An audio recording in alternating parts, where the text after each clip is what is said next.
The ideas and opinions expressed on this podcast are our own and do not reflect the views or opinions of any current or previous employers. Hey guys, welcome to the show today. I am sorry it's been so long. Jason and I actually have jobs, so things have been crazy, especially with all this coronavirus nonsense going on. Anyway, today we've got kind of a special episode. We have a gentleman who reached out to us and asked us for some advice. He is building homes out on the West Coast, so we wanted to jump on the phone with him, talk to him a little bit about the issues he's having, see if we could offer him some advice, and it dawned on me, he actually did an entire podcast on this subject.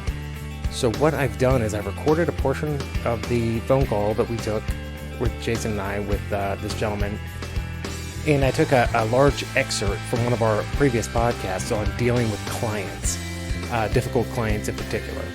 The issue that this gentleman is having is twofold. He's got an issue with a client who's being very difficult, and he's got an issue with his manager who's not backing him up.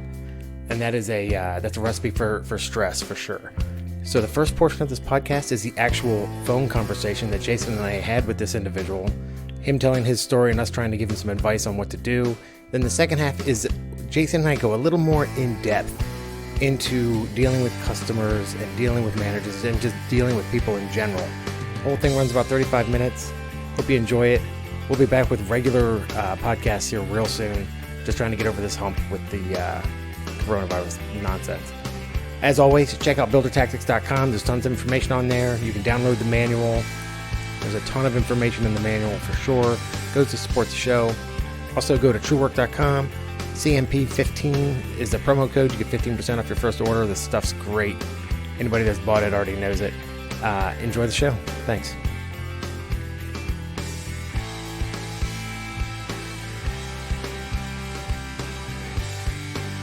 Why don't you tell us what's been going on? Oh man, where to start?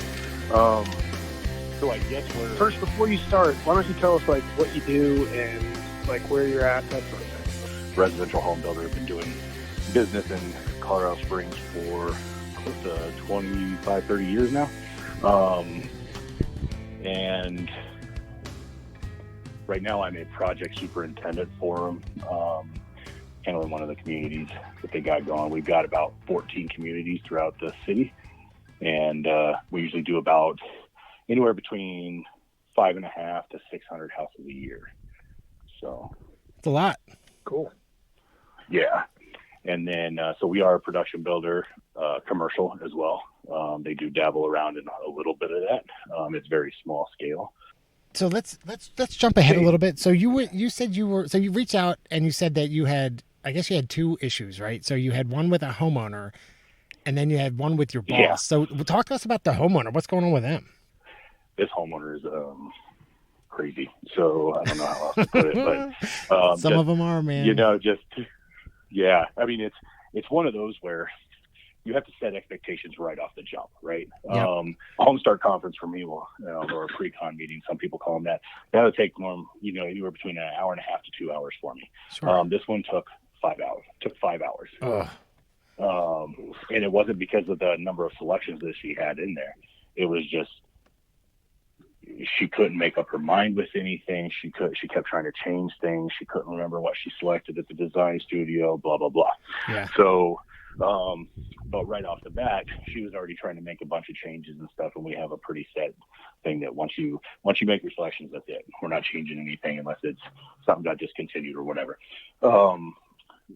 Fast forward, we get into start working on her house, and all of a sudden she just wants to start trying to play project manager on it, and everything is wrong. We don't know what we're doing. She was worried about electrical locations before we even started framing the house. So she was going out there and taking pictures of other houses that were other models of hers in other neighborhoods and saying, I want it here, I want it there. Once we got to the electrical portion, she went through and basically put a piece of tape on every outlet and every light fixture in there saying, move this 4 inches, move this another stud bay over, all that stuff. And she clearly doesn't have any comprehension of building code, or layout or anything like that. So there was a lot of stuff that we had to tell her that I right off the jump was telling her, no, this is exactly where it's supposed to be. we've caught her several times in contradictory emails and phone calls to where she told us she wanted something one place, sent an email showing it in another location, and then when we met her on site, it was in a third location that she wanted it. So hey, let me stop it. Did she have like a bad experience with another builder? Do you know?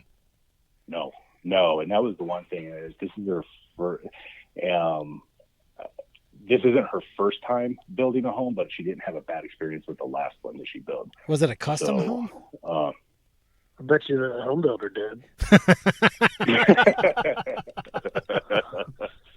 I mean, look, we've all been doing this for a minute here, you know, and right. all of us have lived through, you know, some sort of a overzealous, you know, very detail oriented, and usually a small amount of education that goes along with that too. You know, I feel like there's a ton of different techniques. So I kind of want to hear where you're at in the process and stuff. I mean, I don't know. Do you want us to weigh in on what we would do, or, I mean, I feel like every situation is a little different. Yeah.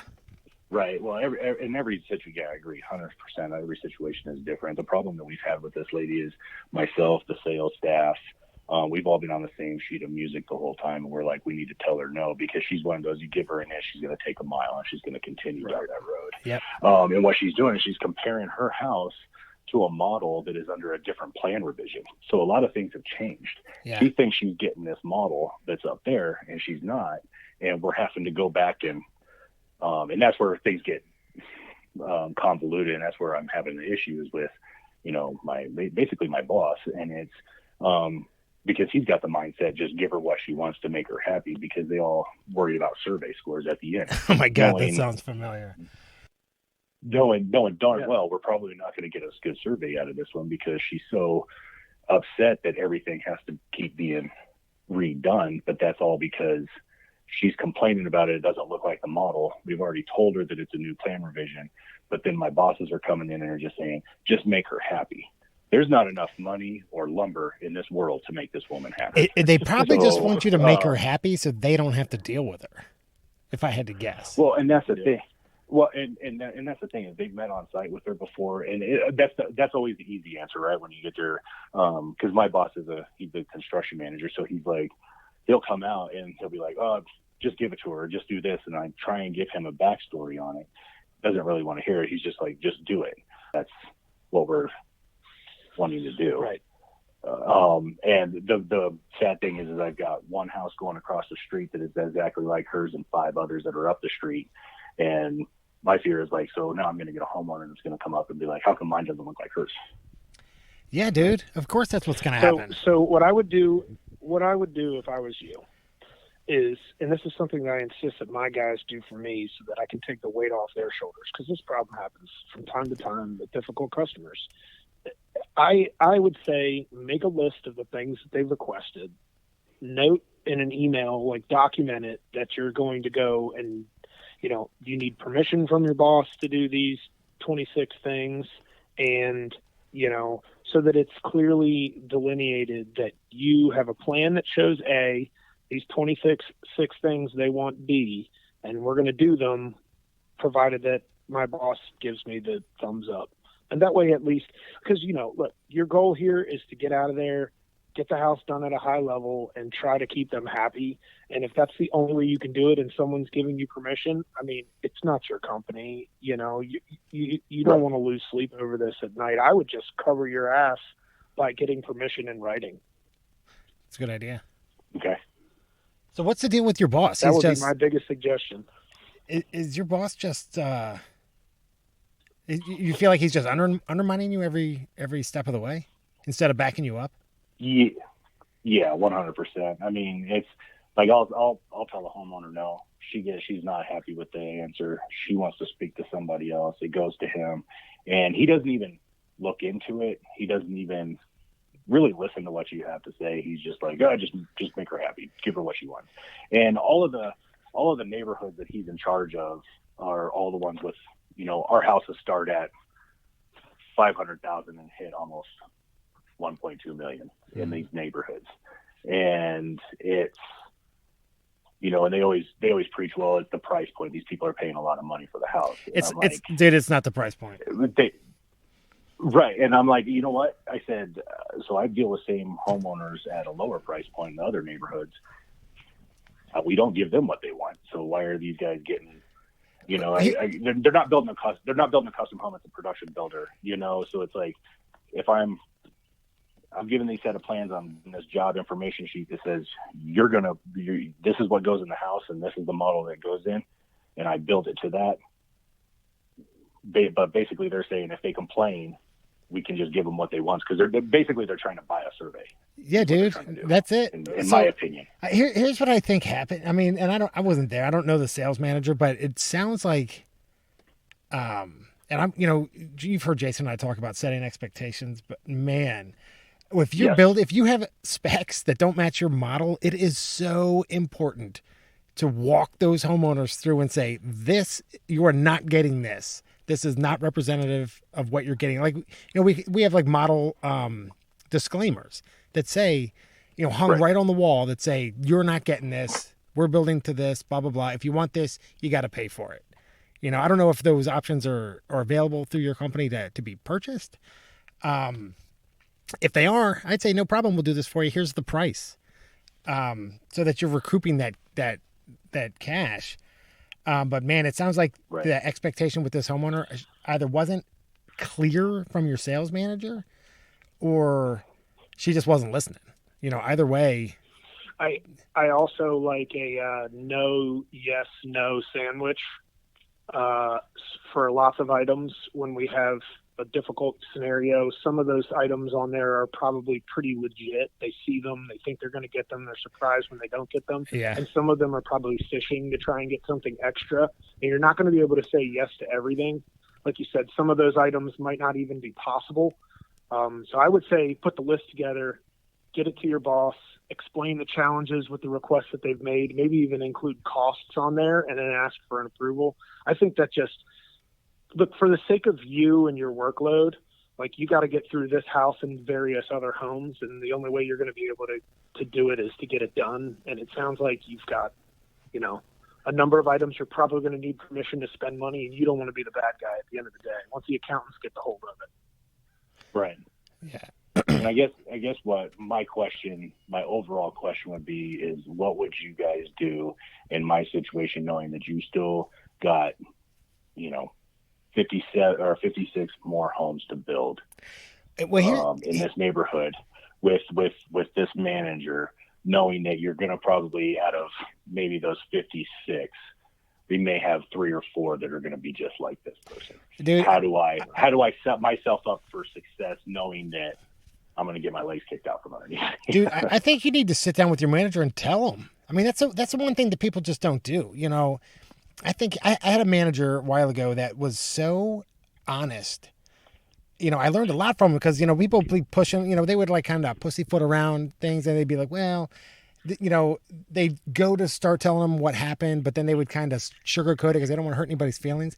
I think you need to sit down with your manager and say, hey, here's what happened. Here's the result. And I feel like you undermined me in front of that homeowner and took all my authority away. If I come to you with something, I need you to back me up. And, maybe they will, maybe they won't. Maybe they'll tell you they will. I mean, I don't know who your manager is, but if they're any kind of a leader, they're going to respect you for bringing it to them. And hopefully the next time it happens, they're going to back you up, because they don't want you to come to them again and say, hey man, you didn't back me up. I mean, I don't know, man. I think you got to be honest with your manager and just tell them what happened. I like that idea.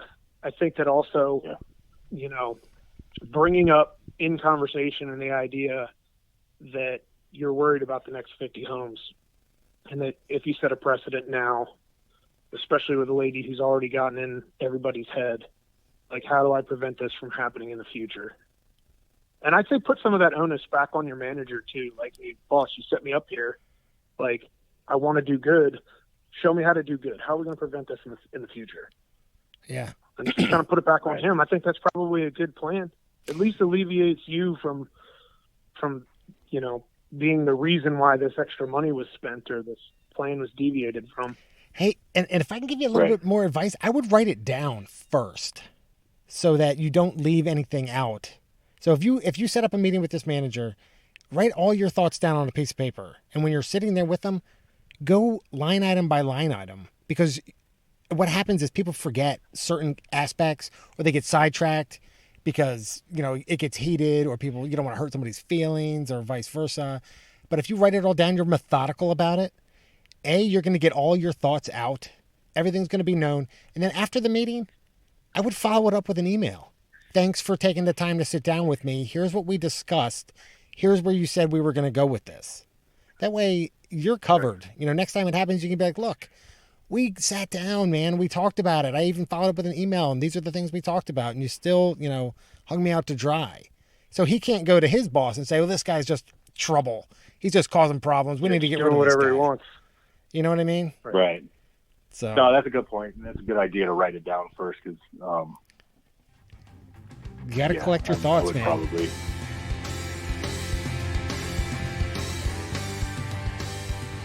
You said it's like dealing with difficult people, but Yeah.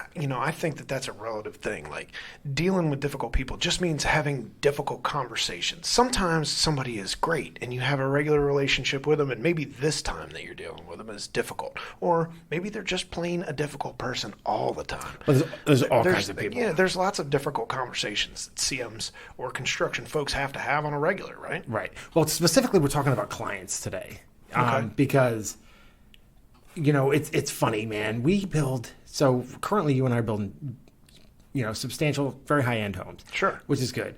And we in my career, so I've built homes, I've done commercial work, and there's two different kinds of clients, right? So when you're building a house for somebody, the cliche, it's the biggest investment anybody's ever going to make. Oh my gosh. And it is. Some of these I've houses heard that are so many times. Even when it's not a difficult conversation, it's something that is brought up because it is. Yeah. It is the most important investment they've ever made most of the time. Right. So it really is. And it can be so nerve-wracking for a lot of these people because, there's 1,002 pieces that go into these houses, right? And if they don't have the experience, or if they have just a little bit of experience, they come in there and, you've got a construction manager and they're talking a million miles an hour about all these different things. And it can be very, very intimidating to a lot of people. And people are going to react differently, right? I use the analogy of a used car salesman. Because if you've ever gone and bought a used car and you got ripped off, it could be the same thing. Maybe you bought your first house and you kind of felt like you got ripped off. Now you're sitting in front of another home builder, and all you can think about is not getting ripped off. Right. And you're going to come out, you're going to be aggressive. You're going to be super protective and defensive too. Yeah, the whole time. And that can be really tough. And what I see a lot of construction managers do is they'll say, instead of trying to understand where the person is coming from, they just get defensive back. And, it just creates a really animosity between the two of them. It's funny. I made a comment today. I was talking with one of the guys that we work with. And I said, a lot of times these construction managers can be excuse machines. Like, why is this like this? Oh, well, that's because of this and that, and because of this and that. And you might not understand how it all works, but excuse. Like, they're naturally defensive about what they're doing for a living. I was like that myself. Like, I feel like I have like 1,000 canned answers for certain questions. And usually it's because you're trying to explain why something is either subpar or not what they expected. Yeah. Right? Yeah. Do you know what I mean? Yeah, definitely. Right. It's funny you say canned answers, because I know I have 1,000 canned answers. When I was walking houses and... That's a Scotty T. Oh, yeah? But I used to... I would have like a rehearsed answer for all kinds of things. But when you think about it, if you've had to answer that question so many times that you have a canned answer for it, maybe when you're doing the pre-construction meeting, address it. Yeah, don't let it be a question. Yeah, don't let it be That's a an amazing concept. Oh my You God. are like some sort of a genius. I should write that down, because that's really Do you know where you could write it down? On a great website called Builder Tactics, Oh my so that gosh. you could review it back later. That's a great idea. Well, actually, here's the thing. So I just threw a blog up there. Did you? Yeah. So I'll add it to the blog. That's a good idea. That's a great idea. I should have put .com. Right there. Anyway, it doesn't matter. Yeah. So So that's home building, right? But then the flip side of that is commercial, because what I found when I was building apartments and things, I would have guys come in. So the way it would work, I build an apartment building, right? And you have the management company come in, and they're your client. They walk the apartments or whatever they do their sign off and all that stuff. And usually it's a maintenance guy. And a lot of times they would come in, and some of them really just knew what they were looking at. Some of them not so much. So some superintendents not so much. So sometimes it becomes especially at first when you're getting to know that person, it becomes who knows more about how this building was built. And it can be super antagonistic. So I started, the first time I walked out an apartment building, the guy came in and he started telling me, blah, blah, blah, what's up. I got super offended. And I was basically like, you can tell me what's up. I was like 24, 25. Stupid. God, I wish I knew 24-year-old Damien. Ugh. So I'm like, that guy was insufferable. I'll tell you that much. He's such a jerk. So I'm, so I argued with him a lot. And it's an older guy. And it probably took 2 buildings before I realized, this guy's not being a jerk. This guy's protecting, because he was like the warranty department for that apartment building, because he had to come in and do all the maintenance.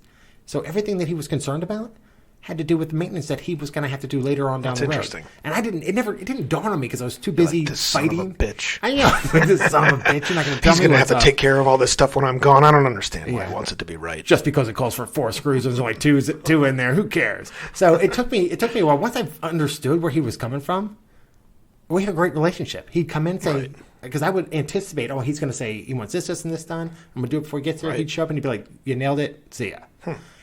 Which is kind of the same way you deal with a inspector. It's the same thing you do with municipality. Exactly. Yeah. And that's the thing. So it's the same concept. So if you get to know an inspector, you know what they're looking for. They come in, you give it to them, they sign off, you're good to go. Mm-hmm. Same thing with the homeowner. If you take the time to get to know that homeowner, like at your pre-construction meeting, and you understand where they're coming from, your relationship with them is going to be that much better. Dude, it kills me because I talk to guys from time to time and they'll be like, this homeowner is super picky. They're super particular about blah, blah, blah. And I'm like, okay, did you spend extra time on that? Right. No. No. We gave everybody else. We're fair. Yeah. I'm like, if you know this is a trigger for them, why wouldn't you spend extra time to make it not a trigger so that when they come in, they're relaxed? Because it's just, once they get triggered by one thing, everything else is going to be a disaster. It's so true. It's so true, dude. You've seen it 1,000 times. I've seen it 1,000 times. We actually just had a home that settled here this year, and I was convinced that these folks were in it to try and get something or something. I didn't know what the deal was. They were just mad about everything, and then it turned out what they were really concerned about was.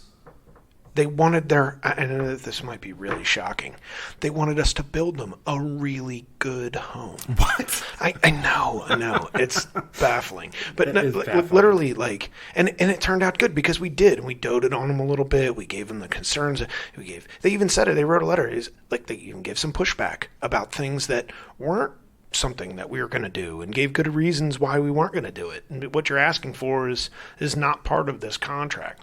And so I guess the moral of the story was when you're doing a really good job, you still have to kind of feel, I always say every client, every person that you deal with in this biz is different, and you have to figure out what are their things and try to cater to them. That's part of an experience. I mean, it's almost 2020. You have to figure out what the hot buttons are to cater an experience for someone.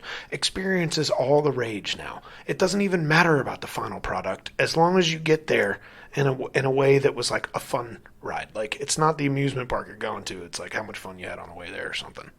So get back to that, dude. There's all kinds of people, right? There's all kinds of different people. I wrote, there's people that are super entitled. Mm-hmm. There are people that are just plain mean. They're just jerks. There's people that are confused about different things, greedy, unreliable, emotional, indecisive. And there's people that are just happy. Those are my favorite. I don't get to talk to them anymore. I know. So, actually, I would say 99% of our clients are just normal, happy people. Regular folks that are excited to build a new home. Here's one thing that I find that when I take the time, usually if I have a difficult client that I'm working with, I find that if I just stop talking and just listen and Yeah. just hear everything that they're saying. Usually I find that they might be upset about something, but really there's a root to it. And if you just can take care of that smaller thing, the bigger item just goes away. Right. So, or I find if they're really pressing for some change or something that we just can't do, whether because of permitting or expense or whatever, maybe there's some smaller items that they also want. Can you turn that up? The stopwatch. Has anybody ever heard anyone call me while we're recording? Like, nobody gives a shit about me. Not call me. My wife's like, oh, he's not home yet? I didn't notice.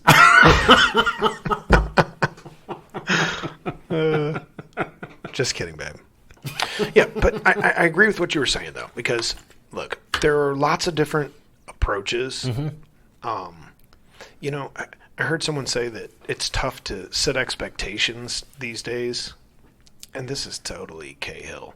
She's not listening either, so I'm not worried. What do you mean? What do you mean? Tough to set expectations in the world of Walmart and Amazon.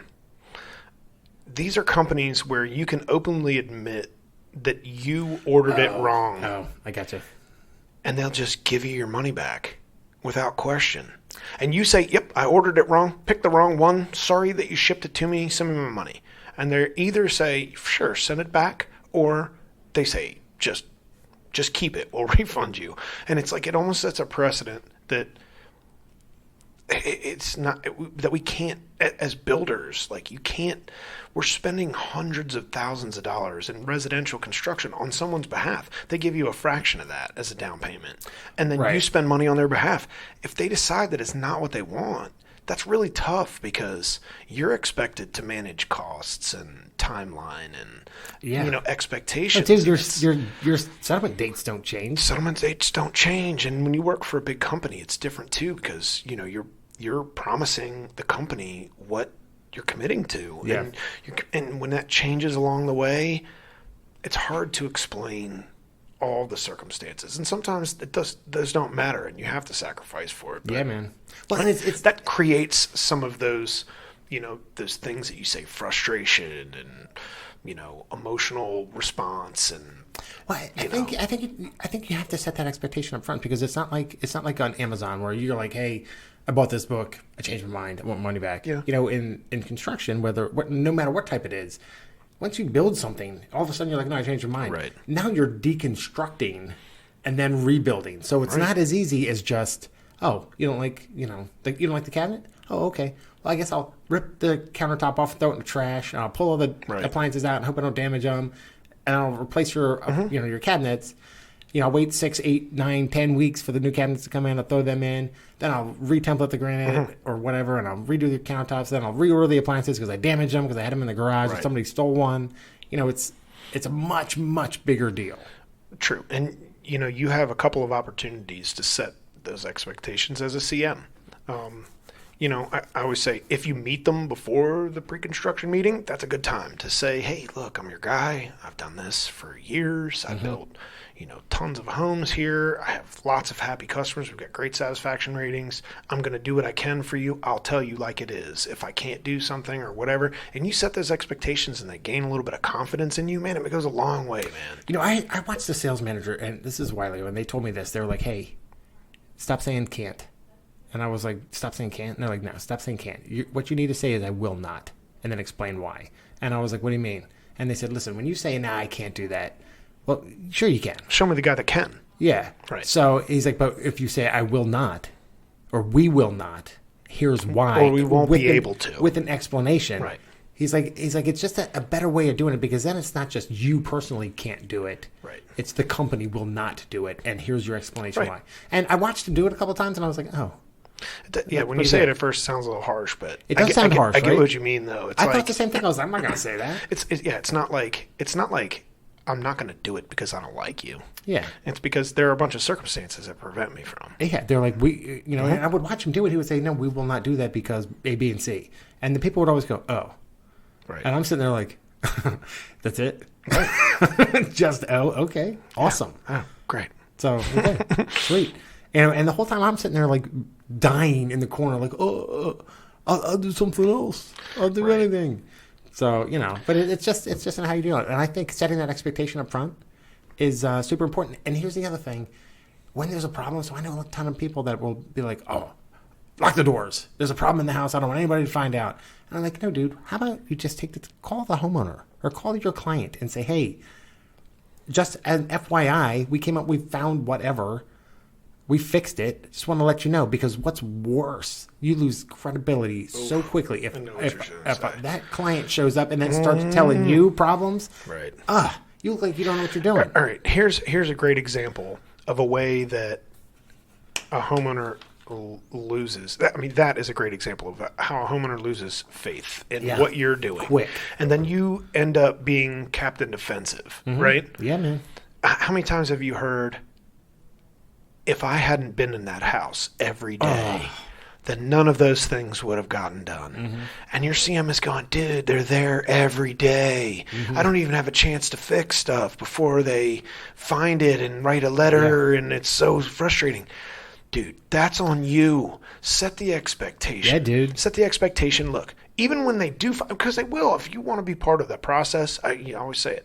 You're going to see the cake getting baked. You're going to see a few broken eggs along the way. Amen. It is really hard to put a home together by hand without having something go wrong. If you want to be part of it, that's fine. I want you to be part of it. Yeah. But you can't get frustrated with me. And if you do, I'm going to explain why. If there's a broken window, I'm not going to fix it right away. Because if I fix it, they're going to break it immediately the next day. It's happened before, and I thought, I'm never going to do that again. It's $300 where it should be $150. Yeah. And it's like, you have to set expectations, explain yourself, do a good job, get in there and find those things before them. Mm-hmm. If they write up that they noticed that the cabinet crown in the kitchen is separated at the corner, and you whip out your list and it says, fix cabinet crown in corner, there goes, he's on it. Instead, everything I found, he'd already found. Now that you have trust, and you don't have to backtrack and try and regain the whole time. And a lot of times, I feel like people are frustrated through the whole building process until the end. And then they see it done, and they're like, look at that. Hey, it only needs a couple of little touch-ups here. Yeah. This guy got it all done. But you should have seen. You're lucky that I was here every day. You're welcome. You're welcome, sir, for making your punch list. And it's like, look, that's a thing. Don't get me wrong. There's CMs out there that have, I've had people give me an item, and I say, to be honest, I didn't see that yet. I was there yesterday. I'm going in this afternoon. Sorry about that. No problem. I'll get back to you on it. Dude, I always tell, when I would do pre-construction meetings, I would always ask the homeowners and my clients, I'd say, hey, where do you live? Oh, yeah. And they'd tell me, that's and one I'd of say, the key questions. Oh, you're close by? Listen, you come by here every day, you're going to drive yourself crazy. Yeah. And I would describe a typical day on the job site. And I would see on the job site and be like, what are you doing? You love driving yourself crazy. What did I tell you was going to happen? Oh, look, here it is. Here's this, here's that. And they're like, and slowly they're like, oh, this guy knows what he's talking about. Another thing that I think it's important that you recognize is that homeowner is building one house. Right. And they have their own home blinders on, man. They are only seeing what's happening here. And it's like, you might have 30 contractors rolling every morning and 30 more coming in the afternoon, but they're feeling like 3 are going in their house, or 1, or no maybe one. Nobody. Yeah. Or maybe they show up at 4 and they're like, there wasn't even anything happening today. You could have been making progress. Why is it taking so long? And you're like, dude, there was 3 people here before 10 a.m. gone, done with their day's work. And it's like, you can only schedule so much each day. The subcontractors or trade partners, you got to make sure that you understand what they're capable of. And sometimes like there are contractors that have to come out to your job and work on 4 houses that day. Otherwise, they can't make money. Right. Because they're coming from a long way away, or they have a small amount of work with a small amount of profit. And it's like, nobody's going to understand that but you. And if you stay out ahead of it and you explain yourself and you set the stage when you do that I feel like the pre-construction meeting is really the best place. Dude, it's so important. It's so important. Right? Yeah, because that's when you set expectations. Mm-hmm. And not only that, dude, you got to reinforce it through the entire build. Right. And that's one thing. I would come up with like a theme for these homeowners. I'd say, here it is at the pre-construction meeting. Here it is at the pre-drywall meeting. Right. Here it is at the PSO. Here it is, at settlement. Just because you have to constantly reinforce, because that could be depending on what kind of house you're building, it could be anywhere from 3 months to a year or longer to build that project, whatever it is. And that's a lot of time to spend with somebody. Sure. So, especially if they're coming out every day. And the truth is, like, we say, like, oh, this is tough. These buyers are really tough. No, they just are going to live there. What's one of the lines I always say when I was doing pre-construction meetings as a CM? I'd say, look, this isn't a pair of shoes. This isn't a car that you're buying that you're going to drive for 100,000 miles and trade it in. Yeah. This is a home you're going to bring your family to, and you're going to take pride in. You're going to move. You're going to raise your kids here, and we recognize that. And it's not always going to seem like that because we're building a whole bunch at the same time. But we recognize that it's important, and I want you to know that. And dude, that takes the gloves down, man. Good. It's like, that's awesome. That's just one of the things I've said. Because I'm going to do the same job. I'm going to build houses the same way. Right. I might key in on your couple of key things that you want. If you're the guy who's like, it's so dusty in here, I'll probably sweep it a couple extra times. If you're like, the guy who's used to do roofing, I'm probably going to give that a little bit of scrutiny. Yeah. Anyway, moral of the story is, there are difficult people out there. We're going to run into difficult people no matter what we're doing, where we are. But honestly, if we seek to understand kind of where they're coming from, true. I think we'll find that we can turn those difficult homeowners into positive experiences for them, for us, because the bottom line is people are not bad people. People behave differently in different situations, and buying a home or working in construction as a builder's rep or something along those lines, it can be very stressful. Sure. So if we set good, clear expectations and we listen to our clients, I think we definitely turn a negative situation into a positive. Sure. Or just keep it positive from the get-go and not have to. Right. But it's when we stop listening and get super defensive that's when things usually go sideways for us. You can't do that. You gotta have an open mind. Yeah. All right. So let's wrap it up. So jump on buildertactics.com, download the manual. I've actually done 2 mock interviews now with people that have turned in their resumes. And they say they got a lot out of it. So that's cool. Very good. Anyway, keep supporting us, keep listening to us, keep watching us on YouTube, and we'll see you guys next time. Thanks.